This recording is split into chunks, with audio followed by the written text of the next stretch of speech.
Good evening and welcome to the channel's studios here in London with your international news around the world in 5. Gaza's Hamas-run health ministry says over 10,000 people have now been killed in the territory since the war began a month ago.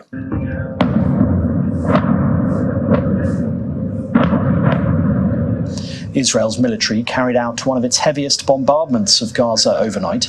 The director of Gaza City's Al-Shifa hospital says the strikes killed around 200 people. Here, injured children taken to the hospital in Gaza City. The Israeli military said its troops took control of a Hamas outpost in Gaza and now effectively has divided the strip into two.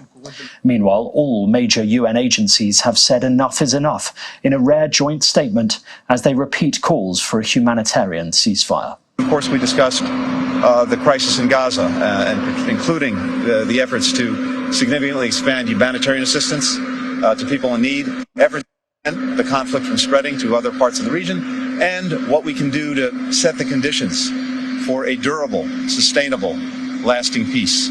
People in Nepal have been holding funerals for loved ones who died in the 6.4 magnitude earthquake on Friday. As they grieve their loved ones, survivors in the remote Jajarkot district worry about their future. They have been sleeping outdoors in the cold since the earthquake flattened their homes and are in dire need of aid. Jajarkot in Karnali province was one of the worst hit areas in Friday's earthquake, which left 157 people dead and more than 300 wounded. Australia's Prime Minister Anthony Albanese says there has been significant progress in relations with China after talks with President Xi Jinping in Beijing. Mr. Albanese, who landed in Shanghai on Saturday, is the first Australian leader to visit China since 2016. The 4-day state visit is seen as a key point in thawing relations after a string of trade and security disputes. Trade is at the top of the agenda, with Mr. Albanese calling for the removal of Chinese tariffs on Australian goods. At least 9 people have been killed during an armed jailbreak in Guinea at the weekend in which a former president was briefly freed. Former military ruler Musa Dadis Camara and 3 other officials were broken out of a central prison by heavily armed men, prompting a nationwide manhunt. He was back in Conakry's central house prison by the end of the day. In a provisional assessment of the incident, the Justice Ministry said 3 assailants and 4 members of Guinea's defence forces were among the dead. 6 others were being treated for gunshot wounds in hospital. Pope Francis held meetings at the Vatican before skipping reading a prepared speech for a meeting with European rabbis, telling them he was not feeling well. The 86-year-old appeared to be short of breath as he greeted the rabbis at the start of the meeting. Francis is missing part of one lung, which was removed when he was a young man in his native Argentina. A Vatican spokesman did not immediately respond to a request for comment, and no changes to the rest of the Pope's schedule for Monday were announced.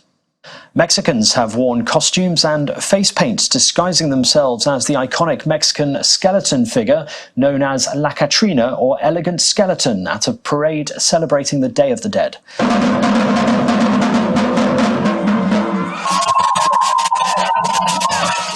The parade took place days after the Day of the Dead on Thursday, which is a pre-Hispanic tradition in which families remember their dead and celebrate the continuity of life.